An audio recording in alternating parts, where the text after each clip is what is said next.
Hello everyone. This is the second video I've made today. This is Brian Jennings, the critical sorcerer, the millennial dragon, the psychic scientist. This channel exists as a kind of therapy to process my diseased relationship with Quentin Tarantino.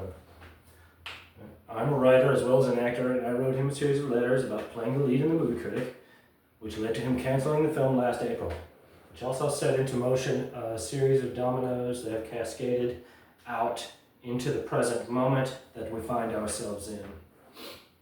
Right? Quentin Tarantino is a powerful psychic clairvoyant, one of the most powerful in the world, damn sure the most powerful in Hollywood. I am the most powerful clairvoyant of the millennial generation. Right? And so it has degenerated into this just really ugly thing. And I've written a novel about it, right? I'm a writer, novelization of my experiences. It's called Building a Coven, as in a witch's coven.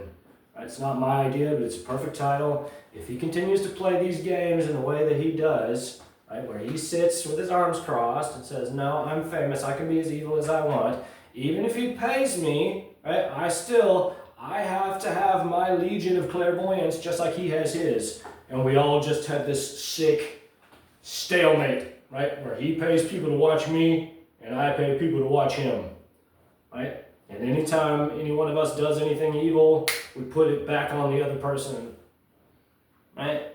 And so why do I say that? Why do I say that, right? I acknowledge that at Jackie Brown, right?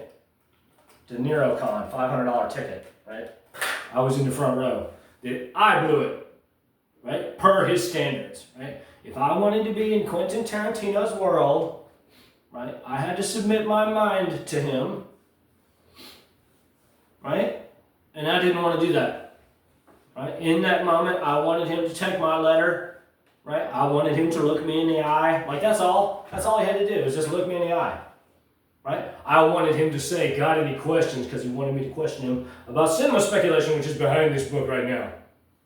Right? I had 10 questions prepared. Right? But rather than do that, right, he stuck his nose up at me and he turned his back on me. That's what he did. And so I said, oh, okay, so you just want me to bark like a dog.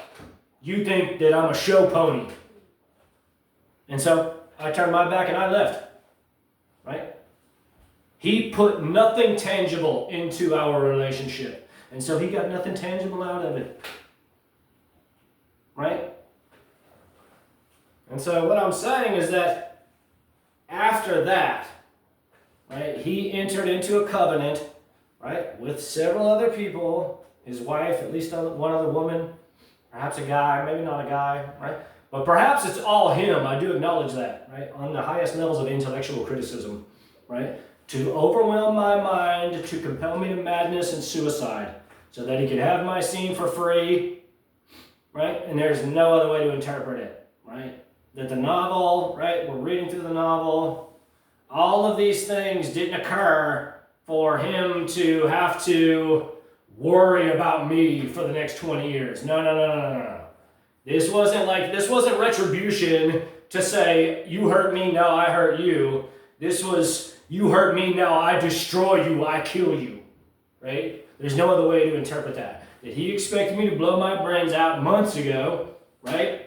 And that's why he's kicking an untitled film project, Production Weekly, not me, right? With Stacey Sher, with Sony, right? In December of this year. Because he failed to compel me to blow my brains out, right? So it's the same movie, right? It's not a different movie, it's the same movie, right? So before I begin on my novel, I'm going to continue where I left off on my novel. One of the last things that I was touching on was his father-in-law, right? The late Sitka Pick, right? That's one of the worst ones for me, for sure. To involve the dead in such a way, right?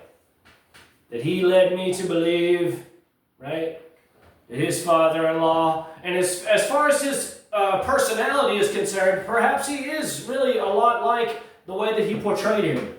I don't say that that's wrong. Very sage, wise man, right?